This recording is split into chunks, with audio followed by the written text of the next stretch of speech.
Hello, जय हिंद, नमस्कार दोस्तों। तो प्रैक्टिस सेट नंबर 7 में आप लोगों का स्वागत है।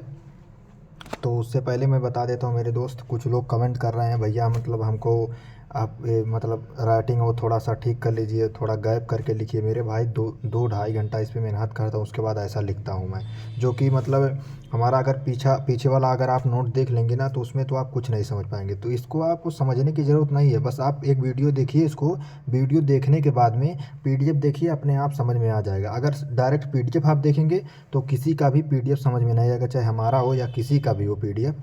तो बिना अगर वीडियो देखेंगे तो समझ में नहीं आएगा। इसमें आपको क्या समझ में नहीं आ रहा है बताइए मेरे दोस्त, सब कुछ पढ़कर मैं बताता हूँ। तो इतना ज़्यादा समय नहीं होता, हम भी आप ही की तरह तैयारी कर रहे हैं, तो समझ सकते हैं आप लोग। तो चलिए, ज़्यादा समय नहीं लेंगे।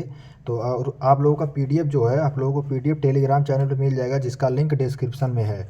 और जो लोग सब्सक्राइब नहीं किए होंगे कर दीजिएगा। चलिए, practice set number 7, question number 1। Bharatanatyam के गुरु। भरतनाट्यम के गुरु को नट्टूनार के रूप में जाने जाते हैं, भरतनाट्यम के गुरु, ठीक है। उसके बाद में 2 बुक है भरतनाट्यम के ऊपर, कौन कौन सा है? शिल्वाधिकारम है, इसके लेखक हैं इलंगो आदिगल। इसके लेखक कौन है? इलंगो आदिगल, ठीक है। और उसके बाद में अभिनय दर्पण है दूसरा बुक, इसके लेखक कौन है? नंदकेश्वर। भरतनाट्यम जो है, कटका हस्त मुद्रा का प्रयोग भरतनाट्यम में होता है। इसका अन्य नाम, भरतनाट्यम का अन्य नाम है सादिर नृत्य और दासी अट्टम भी इसको कहते हैं, ठीक है। मंदिरों को समर्पित है भरतनाट्यम। इसका शुरुआत जो होता है, भरतनाट्यम की शुरुआत जब, ठीक है, अलारियप्पू से इसकी शुरुआत होती है। और इसकी समाप्ति जो है तिल्लाना से होती है, ठीक है। नृत्य शैली जो है, इसमें इसकी 3 नृत्य शैलियाँ हैं, कौन कौन सा है? कला क्षेत्र है, उजूर है, कलामंडलम है। उसके बाद में आ जाइए ऊपर। ब्रिटिश सरकार ने भरतनाट्यम पर कब रोक लगाया कि भरतनाट्यम अब मंदिरों में ऐसा नृत्य नहीं होगा? 1910 में जो है ब्रिटिश सरकार ने इस पर रोक लगाया है। भरतनाट्यम के चित्र चिदम्बरम टेम्पल से मिलते हैं। चिदम्बरम टेम्पल जो है, चिदम्बरम मंदिर जो है तमिलनाडु में स्थित है। इसके संगीत, कर्नाटक संगीत का इसमें प्रयोग होता है। भरतनाट्यम में किस संगीत का प्रयोग होता है? कर्नाटक संगीत का प्रयोग होता है। क्वेश्चन नंबर 2, अमूर्त सांस्कृतिक विरासत, ICH साइट। टोटल 15 साइट हैं, ठीक है। योगा और नवरोज 2016 में शामिल हुए थे। छऊ नृत्य 2010 में शामिल हुए थे। उसके बाद में 2010 में और शामिल क्या क्या हुआ देखिए। राजस्थान का नृत्य है कालबेलिया, और केरल का नाटक है मुदियट्टू, ये भी 2010 में शामिल हुआ है। फर्स्ट ICH साइट कौन सा है? वैदिक जप की परंपरा जो है 2008 में शामिल हुआ है, फर्स्ट ICH साइट है। रम्मान नाटक जो कि उत्तराखंड का है, इसको सर ने लिखवाया नहीं था, ये बोले थे, मतलब आपने सर्च करके लिख लेना, तो आप लोग यहाँ पे लिख लीजिएगा, हम भी भूल गए लिखने के लिए। रम्मान नाटक उत्तराखंड का, ये भी शामिल हुआ है। दुर्गा पूजा पश्चिम बंगाल का है, 2021 में शामिल हुआ है। गरबा 15वीं ICH साइट है, 2023 में शामिल हुई है। Question number 3, martial art. Martial art जो है, थोड़ा कहाँ का मार्शल आर्ट है? थोड़ा जो है हिमाचल प्रदेश का है, बैसाखी के दिन होता है। स्केव जो है जम्मू कश्मीर का है। गतका पंजाब का मार्शल आर्ट है। हुयन लैंगलोन मणिपुर का मार्शल आर्ट है। कलारीपट्टू केरल का है। थांगटा मणिपुर का है। इम्बुआई कुश्ती मिजोरम का है। मर्दानी महाराष्ट्र का है। काथीसामू आंध्र प्रदेश का है। उसके बाद में सिलम्बम तमिलनाडु का है। सरित सरक मणिपुर का है। लाठी पंजाब और पश्चिम बंगाल का है। मुष्टि युद्ध जो है बनारस का मार्शल आर्ट है। मलखम्ब मध्य प्रदेश का है। क्वेश्चन नंबर 4, शतरंज में वर्गों की क्षैतिज पंक्तियों को रैंक कहा जाता है। शतरंज में जो वर्गों की क्षैतिज पंक्ति होती है उसको रैंक कहा जाता है। शतरंज में कुल खाने कितने होते हैं? शतरंज में कुल जो है 64 खाने होते हैं, जिसमें 32 वाइट खाने होते हैं, 32 ब्लैक खाने होते हैं। उसको बाद में इंटरनेशनल मतलब अंतर्राष्ट्रीय शतरंज दिवस कब मनाया जाता है? 20 जुलाई को अंतर्राष्ट्रीय शतरंज दिवस मनाया जाता है। भारत के फर्स्ट ग्रैंड मास्टर कौन है? V आनंद हैं। और सेकंड कौन है? देवेंद्र बरुआ हैं। और थर्ड ग्रैंड मास्टर प्रवीण थिपसे हैं। सबसे कम उम्र के ग्रैंड मास्टर कौन है? डी गुकेश जो अभी 2024 में बने। क्वेश्चन नंबर 5, मुक्केबाजी। मुक्केबाजी में पुरुष में जो है 8 कैटेगरी होती है और महिला में 5 कैटेगरी होती है। पुरुष का कैटेगरी देख लेते हैं। पहला कैटेगरी है फ्लाई। फ्लाई में 52 kg वेट होता है।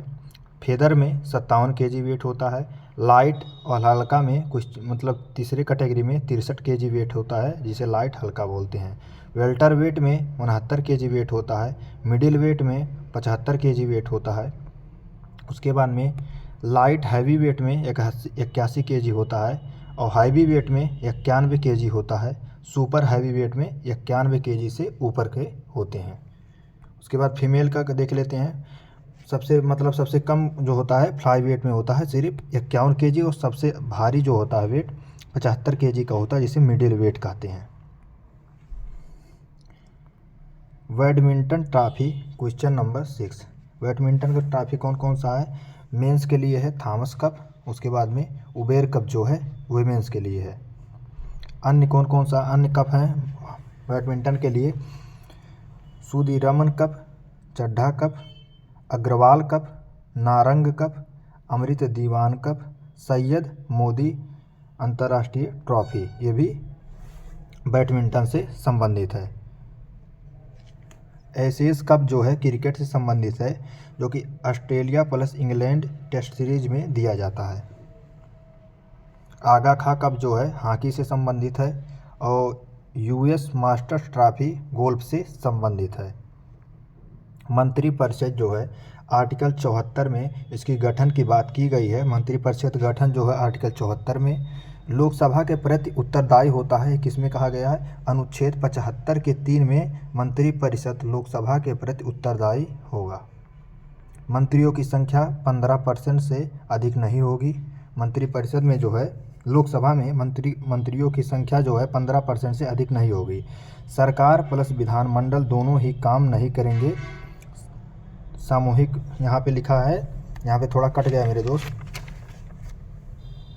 सामूहिक रूप से उत्तरदायी का, ठीक है। सरकार प्लस विधानमंडल दोनों ही काम नहीं करेंगे, यहाँ पे लिखा है सामूहिक रूप से उत्तरदायी का मतलब है। दोबारा से बता देता हूँ, सामूहिक रूप से उत्तरदायी का मतलब क्या है? सरकार प्लस विधानमंडल दोनों ही काम नहीं करेंगे। देखिए यहाँ पे मतलब है लिखा है। क्वेश्चन नंबर 8, भारत के अटॉर्नी जनरल महान्यायवादी 5 वर्ष तक, मतलब इसका मतलब महान्यायवादी बनने के लिए क्या होना चाहिए? 5 वर्ष तक जज रह चुके हों तो महान्यायवादी बन सकते हैं। 5 वर्ष तक जज के पद पर कार्य कर चुके हों। उसके बाद में या हाई कोर्ट में 10 वर्ष तक वकालत कर चुके हों। अनुच्छेद 76 में महान्यायवादी के बारे में है। इनकी नियुक्ति जो है राष्ट्रपति के द्वारा किया जाता है। अटॉर्नी जनरल ऑफ इंडिया महान्यायवादी भारत का सर्वोच्च कानूनी अधिकारी होता है। सुप्रीम कोर्ट में सरकार का पक्ष रखता है। एजीआई जो है इसका कार्यकाल कोई निश्चित इसका कार्यकाल नहीं है। फर्स्ट एजीआई कौन है? भारत के फर्स्ट एजीआई हैं एमसी सीतलवाड़ और वर्तमान में आर वेंकट रमणी है। अनुच्छेद 78 में क्या है? राष्ट्रपति को सूचना देने के संबंध में पीएम के कर्तव्य बताए गए हैं अनुच्छेद 78 में। क्वेश्चन नंबर 9, अनुच्छेद 82 और 170 में प्रत्येक राज्य के पुनः समायोजन और प्रादेशिक निर्वाचन क्षेत्रों में उसके विभाजन के लिए प्रावधान प्रदान करते हैं। अनुच्छेद 82 और 170। क्वेश्चन नंबर 10 में अकबर की शासन सभा आगरा में थी। अकबर की शासन सभा जो है कहाँ पे थी? आगरा में थी। अकबर के नवरत्न के बारे में देख लेते हैं। बीरबल, जिसका वास्तविक नाम महेशदास था। अबुल फजल का एक बुक है। अबुल फजल ने एक बुक लिखा है जिसका नाम है अकबरनामा। इसके 3 भाग हैं। पहले भाग में अकबर के वंशज और उसके पूर्वज के बारे में है। दूसरे भाग में है अकबर का शासन और तीसरे भाग में आईने अकबरी के बारे में है। तीसरे रत्न हैं फौजी, ठीक है, जो डॉक्टर थे, पेशे से डॉक्टर थे। इसको मैथ टीचर भी थे, मतलब फौजी। उसके बाद में अकबर के चौथे रत्न कौन है? टोडरमल, राजस्व मंत्री थे। 5वें हैं अबुल रहीम खान ए खाना। ये खान ए खाना जो है इनकी उपाधि है और अबुल रहीम जो हैं बैरम खां के पुत्र थे। बैरम खां जो था अकबर का संरक्षक था। कुछ उसके बाद में छठवें कौन है? तानसेन। छठवें कौन है? तानसेन, जिसे रामतनु पांडे इनका नाम है। दरबारी कवि थे, अकबर के दरबारी कवि तानसेन थे। इनकी समाधि जो है ग्वालियर में है। इनके बुक का नाम है, तानसेन के बुक का नाम है मियाँ की मल्हार। क्वेश्चन नंबर 11, अकबर के समय जो है वह भूमि जो 3 या 4 वर्षों तक परती पड़ी रहती थी उसे चाचर कहते थे। क्या कहते थे? वह भूमि जो 3 या 4 वर्षों तक परती पड़ी रहती थी उसे चाचर कहते हैं, चाचर कहते हैं। और वह भूमि, एक मिनट, वह भूमि जो 1-2 साल के अंतर में खेती होती थी, वह भूमि जिस पर 1 और 2 साल के अंतर में खेती होती थी उसे परती कहते थे। सबसे ज़्यादा उपजाऊ भूमि को पोलज कहते थे। और एक भूमि थी जिस पर मतलब खेती नहीं होता था उसे बंजर कहते थे। तम्बाकू की खेती जो है अकबर ने ही शुरू किया। तम्बाकू की खेती अकबर ने शुरू किया। क्वेश्चन नंबर 12, अकबर की राजस्व प्रणाली जब्त टोडरमल द्वारा विकसित की गई थी। अकबर की राजस्व प्रणाली किसके द्वारा विकसित की गई थी? टोडरमल के द्वारा। टोडरमल के बारे में जान लेते हैं। काशी विश्वनाथ मंदिर का पुनः निर्माण किसने करवाया था? टोडरमल ने। अब यहाँ सब में टोडरमल ही रहेगा, लेकिन हमने लिखा नहीं है तो आप लोग मतलब यहाँ पे ध्यान दीजिएगा। भागवत पुराण का फारसी में अनुवाद किसने कराया? टोडरमल ने। अपना किला महल सीतापुर जो है टोडरमल ने बनवाया। 1582 में दहसाला प्रथा को शुरू किया किसने? टोडरमल ने। क्वेश्चन नंबर 13, भारत के किस भाग में गर्मियों में पहला मानसून आता है? पश्चिमी घाट में जो है गर्मियों में पहला मानसून आता है। सबसे ज़्यादा वर्षा दक्षिण पश्चिम मानसून से होता है। 85% वर्षा यहाँ पे लिखा है, 85% वर्षा, यहाँ पे थोड़ा कट गया है, 85% वर्षा लिखा है।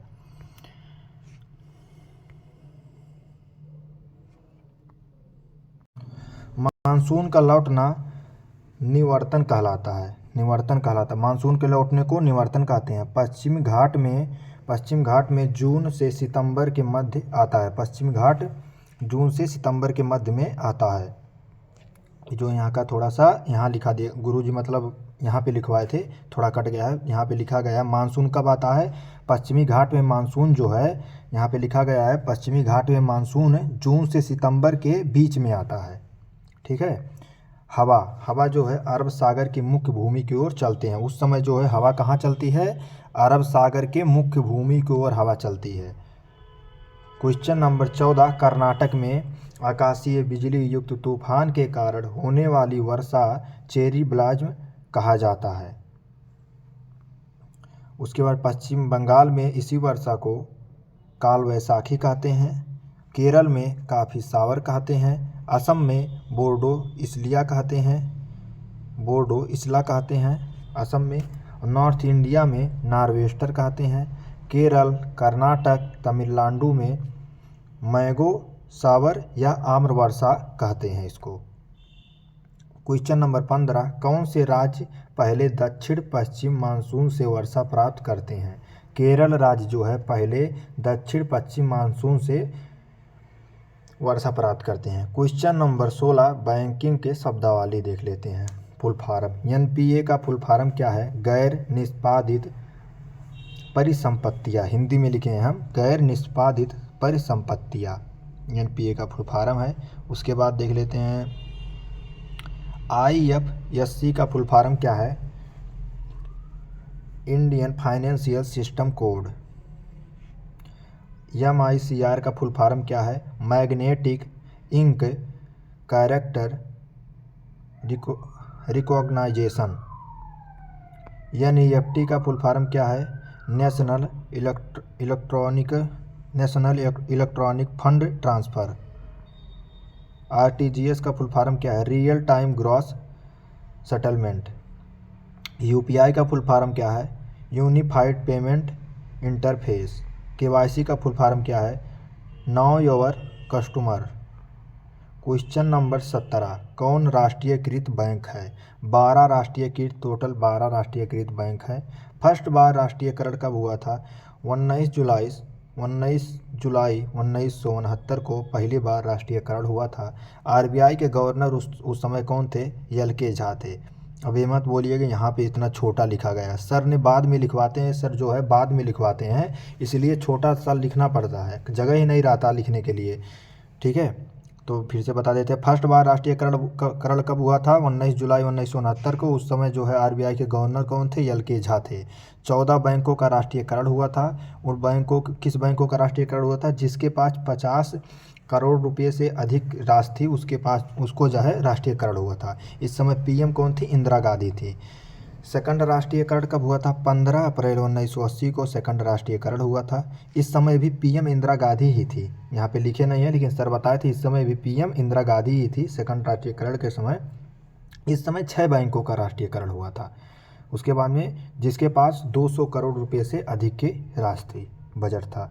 क्वेश्चन नंबर 18, यदि किसी पिंड की गतिज ऊर्जा उसके प्रारंभिक मान की 256 गुना हो जाती है तो नया रेखीय संवेग कितना होगा? प्रारंभिक मान का 16 गुना होगा। गतिज ऊर्जा, चलती हुई चीज़ को गतिज ऊर्जा कहते हैं। काइनेटिकल एनर्जी बराबर 1/2 mv², इसका फार्मूला है। गतिज ऊर्जा प्लस स्थितिज ऊर्जा बराबर यांत्रिक ऊर्जा बनती है।